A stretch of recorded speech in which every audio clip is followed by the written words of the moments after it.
ప్రధాని నరేంద్ర మోదీ పనితీరును చూసి ఢిల్లీ అసెంబ్లీ ఎన్నికల్లో ఓటర్లు గెలిపించారన్నారు బీజేపీ ఎంపీ ధర్మపురి అరవింద్.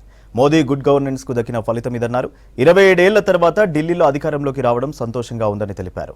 ఉచిత పథకాలు మాత్రమే గెలిపిస్తాయనుకోవడం పొరపాటన్నారు. ఢిల్లీ సీఎం ఎవరన్నది బీజేపీ పార్లమెంటరీ బోర్డు నిర్వహిస్తుందన్న బీజేపీ ఎంపీ ధర్మపురి అరవింద్తో మదర్ ఫేస్ టు ఫేస్. దేశ రాజధాని ఢిల్లీలో బీజేపీ అపూర్వ విజయం సొంతం చేసుకుంది. ఈ నేపథ్యంలో మనతో మాట్లాడేందుకు ఎంపీ ధర్మపురి అరవింద్ గారు ఉన్నారు. అన్న, మీరు ఇక్కడ 2 నియోజకవర్గాల్లో ప్రచారం చేశారు. ధర్మేంద్ర ప్రధాన్, పీయూష్ గోయల్, ఉపేంద్ర యాదవ్ లాంటి సీనియర్ నాయకులతో కలిసి ప్రచారం నిర్వహించారు. ఎట్లా అనిపించింది అన్న? ఎట్లా ప్రచారాన్ని ఎట్లా తీసుకెళ్లారు? ఇవాళ 27 ఇయర్స్ తర్వాత భారతీయ జనతా పార్టీ ఢిల్లీలో గెలవటం, అది కూడా 2/3 మెజారిటీ కంటే ఎక్కువ సీట్లు రావటం, ఇవన్నీ కూడా నరేంద్ర మోదీ నాయకత్వాన్ని ప్రజలు ఏ రకంగా నమ్ముతా ఉన్నారు. దేశంలో మొన్న హర్యానా అయిపోయింది, నిన్న మహారాష్ట్ర అయిపోయింది, ఇవాళ దేశ రాజధాని అయిపోయింది. బై ఎలక్షన్లు యూపీలో ఉన్నా, ఇంకెక్కడ ఉన్నా కూడా పెద్ద పెద్ద మెజారిటీతో గెలుస్తూ ఉన్నాము. కాబట్టి ఢిల్లీలో ప్రత్యేకంగా ఏ ముఖ్యమంత్రి ఫేస్ ఏం లేకుండే, కేవలం నరేంద్ర మోదీ గారి నాయకత్వం మీద నమ్మకంతో ప్రజలు ఇవాళ ఓట్లు వేయడం జరిగింది.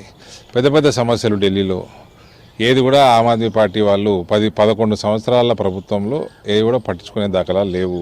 రోడ్లు అనండి, డ్రింకింగ్ వాటర్ అనండి, పొల్యూషన్ అనండి, ఇటువంటి పెద్ద పెద్ద సమస్యలు అనేక మార్లు, యమునా నది ప్రక్షాళన అనండి, అనేక మార్లు అబద్ధాలు చెప్పి ఇవాళ 11 సంవత్సరాల తర్వాత నేను చేయలేకపోయినా అంటే ప్రజలు కూడా మేము 3 సార్లు వేసినాము, ఇప్పుడు ఓటు వేయలేకపోయినామని వాళ్ళు కూడా చెప్పడం జరిగింది అరవింద్ కేజ్రీవాల్కి. కాబట్టి ఇది టోటల్గా మోదీ ప్రభంజనంగా నేను చూస్తూ ఉన్నాను. 3 టర్మ్ వరుసగా అరవింద్ కేజ్రీవాల్ గెలిచారు. అట్లాంటి ఒక పార్టీ సొంతంగానే మీకు లోక్సభలో ఇక్కడ జనరల్గా మీకు సీట్లు ఇస్తూ ఉంటారు, బట్ అసెంబ్లీకి వచ్చేసరికి ఢిల్లీ ప్రజలు డిఫరెంట్ ఓట్ వేస్తూ ఉంటారు. కానీ ఈసారి మాత్రం అట్లాంటి మ్యాజిక్ని అరవింద్ కేజ్రీవాల్ సక్సెస్ఫుల్గా చేయలేకపోయారు. ఎట్లా చూస్తారు దాన్ని? ఇచ్చింది కదండి, 11 సంవత్సరాలు ఇచ్చి చూసిన ప్రజలు కూడా చాలా ఓపికగా ఆయనకి 11 సంవత్సరాల పైన సమయం ఇచ్చినా కూడా ఆయన ఫెయిల్ అయ్యాడు. కాబట్టి ఇవాళ బీజేపీ ఎటువంటి ముఖ్యమంత్రి అభ్యర్థిని ముందు పెట్టకున్నా కూడా purely Narendra Modi governance plus Bharatiya Janata party manifesto అని అందరు కార్యకర్తలతో పాటు మేమందరం కూడా ఇంటింటికి ప్రతి ఓటర్ దగ్గరికి మళ్ళీ తీసుకెళ్లడం ఇవాళ మా స్ట్రాటజీలో ఇంపార్టెంట్ అంశం. అది ఇవాళ ప్రజలు కూడా బీజేపీ పట్ల పెద్ద మెజారిటీ ఇవ్వటం, మేము కొన్ని రోజుల నుంచి ఇక్కడ పడుతున్న శ్రమకి మా అందరికి కూడా చాలా సంతోషంగా ఉంది. ఎందుకంటే ఆప్ లాంటి పార్టీ ఇప్పుడు జాతీయ పార్టీగా విస్తరిస్తుంది, పంజాబ్లో అధికారంలోకి వచ్చింది. దాని తర్వాత ఈజీ ఢిల్లీ ఎలక్షన్స్ అనుకున్నారు వాళ్ళు.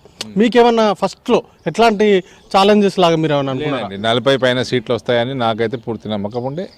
నేను ఆర్కే పురంలో కూడా ఒక పెద్ద మెజారిటీ తోటి 14-15% ఓటు ఆధిక్యతోటి గెలుస్తామనుకున్నా. ఆల్మోస్ట్ 20% ఆర్థికతతో గెలిచినాం. నేరోగా జంగ్పురా గెలుస్తానన్న రిపోర్ట్ నాకుండే, నేరోగా ఇది కూడా గెలవడం జరిగింది. ఇక్కడ మైనారిటీ ఓటు దాదాపు 20% జంగ్పురాలో.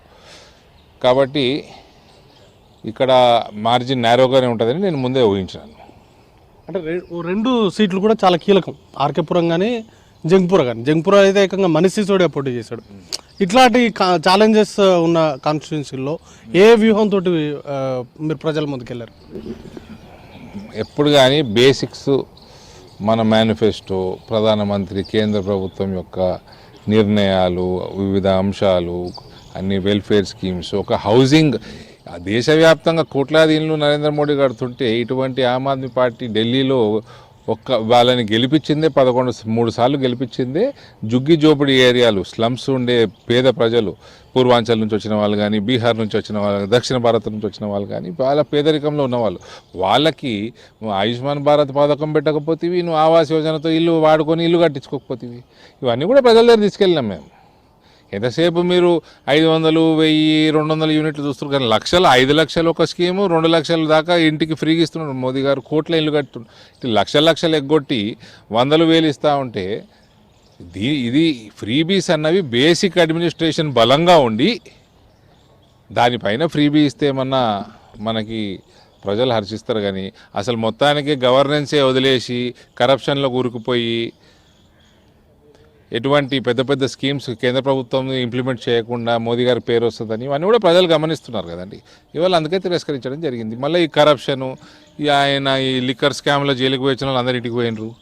అది శీష్ మహల్, ఆమ్ ఆద్మీ పార్టీ అని పేరు పెట్టుకున్నోడు, అన్నా హజారే ముఖం చూసుకొని రాజకీయాల్లోకి వచ్చినోడు, ముఖం ముందర పెట్టి అన్నా హజారే ఆలోచనలనే తుంగలో దొక్కినోడు, ఇవాళ ప్రజలు కూడా పట్టినంత ఓపిక పట్టినరు, ఇవాళ రియాక్ట్ అయ్యారు. ఫైనల్గా మీరే చెప్తారు సీఎం క్యాండిడేట్, సీఎం ఫేస్ ఎవరు ఉండబోతున్నారంటే? చూస్తున్న వివిధ పేర్లు, అంత కాంపిటీషన్ ఉందంటే ఒక కార్యకర్తగా నేను హర్షిస్తా, కానీ నిర్ణయం తీసుకునేది పార్లమెంటరీ బోర్డు. ఇది ఓవరాల్గా చూస్తే ఖచ్చితంగా మోడీ ఫేస్ తోటే ఎన్నికలకు వెళ్ళాము. ముందు ఎన్నికల నోటిఫికేషన్ వచ్చినప్పటి నుంచే 40 సీట్ల కంటే ఎక్కువనే గెలుస్తామనేటువంటి ధీమా ఉండేది. దానికి తగ్గట్టుగానే గ్రౌండ్లో పనిచేశాము. ఖచ్చితంగా మేనిఫెస్టో అలాగే ప్రజలకు సుపరిపాలన అందించడమే లక్ష్యంగా బీజేపీ పార్టీ ప్రభుత్వాన్ని ఏర్పాటు చేస్తుంది. సీఎం క్యాండిడేట్ ఎవరనే దానిపైన అధిష్టానం నిర్ణయం తీసుకుంటుందంటూ కూడా ఎంపీ అరవింద్ గారు చెప్తా ఉన్నారు. వీడియో జర్నలిస్ట్ నాగరాజ్తో మదార్ V6 న్యూస్, న్యూఢిల్లీ నుంచి.